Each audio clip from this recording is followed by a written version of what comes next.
even compress these bad boys. Oh yeah.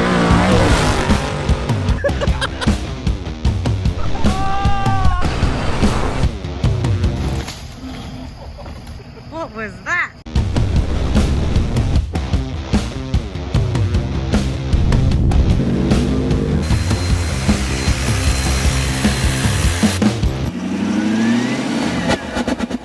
So since I've been in Europe, I've seen a lot of EVs and a lot of EV charging stations, whether it's at homes or in supermarket, shopping centres and stuff like that.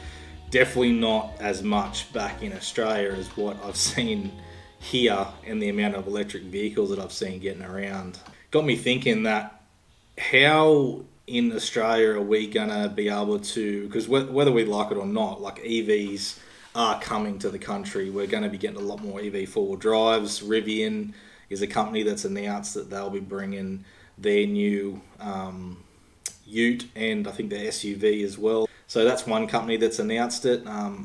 There isn't too many, as in serious companies that have announced that they'll be bringing EVs to Australia, as in like four-wheel drives I'm talking, other than Rivian. Ford has announced the F-150 Lightning. I don't think we will get the F-150 anytime soon, but there's a possibility there for Ford Australia to use all that engineering that they have done on the F-150 and actually integrate it into a Ranger. I think in Australia we'll see a lot more hybrids first before we'll see any sort of pure EV other than Rivian, which have already announced that they're coming to Australia, pure EV four-wheel drive. Australia is a lot different than a lot of other countries, and we just don't have the amount of people, and from one place to another it's usually a very long distance, and we don't have the EV infrastructure to support that sort of thing. So if there's companies considering bringing EV four-wheel drives to Australia, they need to be extremely durable because we are very hard on our four-wheel drives and our equipment and stuff like that. They need to have massive range. They need to be very cost-effective to run. Again, our current four-wheel drives, we spend a lot on filters, fuel, spares, parts, all the rest of it. So to get someone that's very old school, I might just say it like that they have a Toyota 80 series or 100 series and it's a diesel.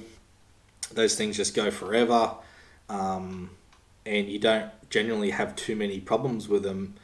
To convince someone like that they should buy an EV four-wheel drive may be pretty difficult, where here in Europe it may be a lot easier to convince people to buy an EV because there's plenty of charging stations. There's charging stations everywhere around in Switzerland here where I am now.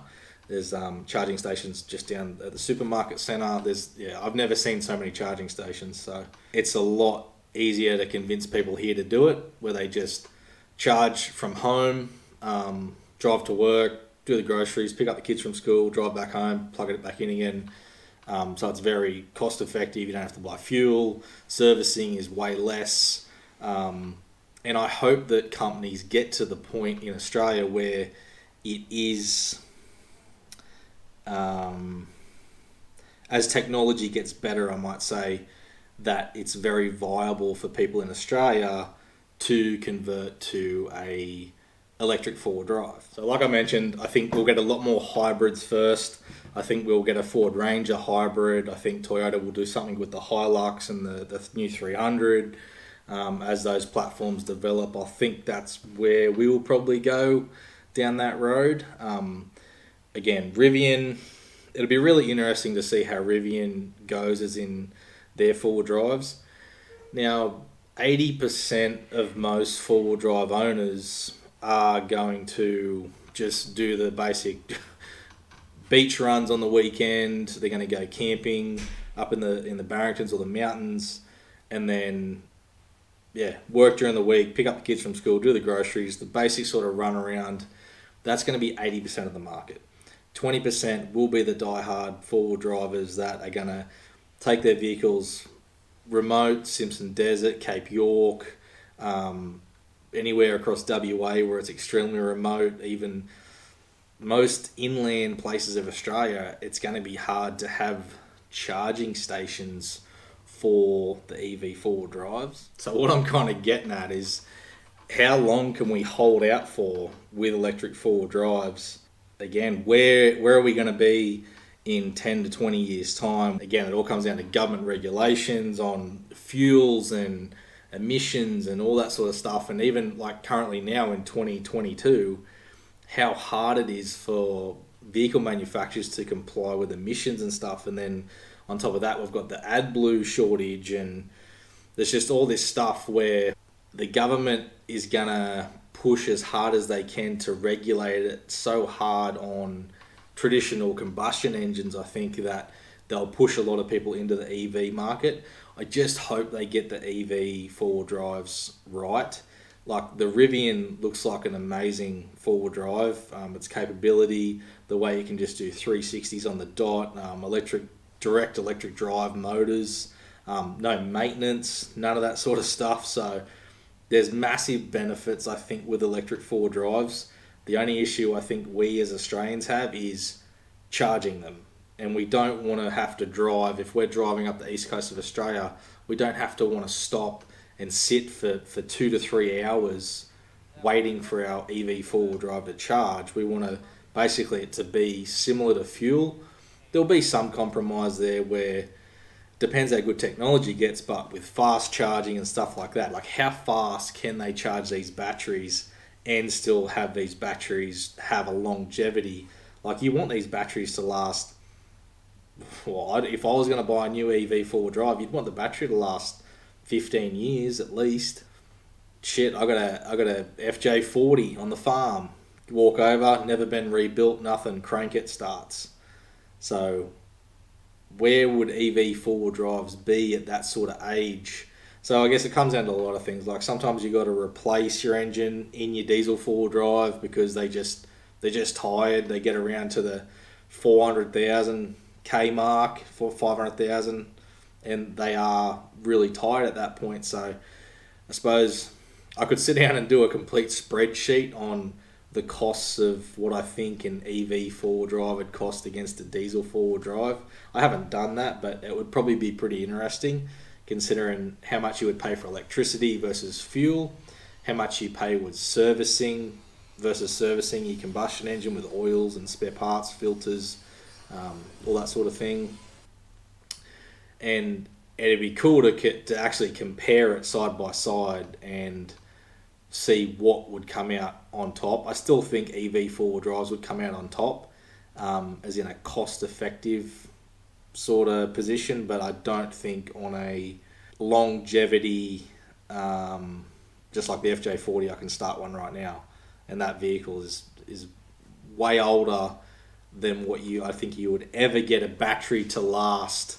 Again, technology is constantly changing every day, so it will be interesting to see how good batteries get in the next 5 to 10 years in these vehicles. Range is a massive thing. I think anything under 1,000 kilometers of range in an EV four-wheel drive, and like that's not just an EV four-wheel drive with one person in it, that's at GVM. An EV four-wheel drive in Australia needs to go at least 1,000 kilometers, at least, minimum. So there's a fair few challenges there for manufacturers, I think, to be able to convince most of us in the four-wheel drive scene in Australia to move to an EV four-wheel drive.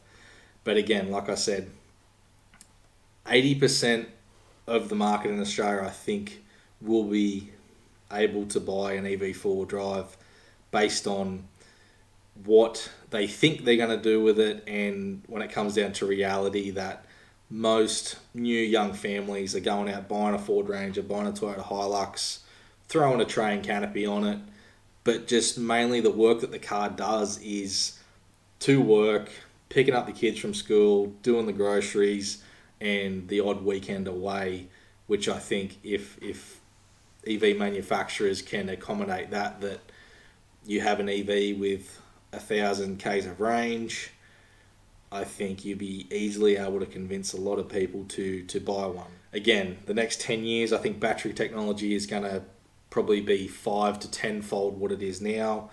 Capacities, different types of systems that you have. It's constantly getting better every day, like where we were with AGM batteries, now where we are with lithium batteries. Where we're going to be in 5 years' time, it's going to completely change again. So I think they will be able to get the range and stuff, but as long as they do it at max GVM, you do something like the Simpson Desert and the four-wheel drive, you consume a lot more diesel and stuff like that because the motor's obviously working harder. An engine where if you have direct electric motors, you're saving a lot there. So again, there's so many pros and cons between both, but I'm all down for electric four-wheel drives. I really am. I think they're going to be absolutely awesome as in maintenance and cost, because like I live completely off-grid where I live, so I could run that vehicle for next to nothing. It would cost me nothing. Again, every now and again our generator kicks in, but only for half an hour of a nighttime using when we're cooking dinner, having showers and stuff at home. But if I had the four-wheel drive plugged in during the day, and then it's basically going to cost me zero, the cost of the vehicle.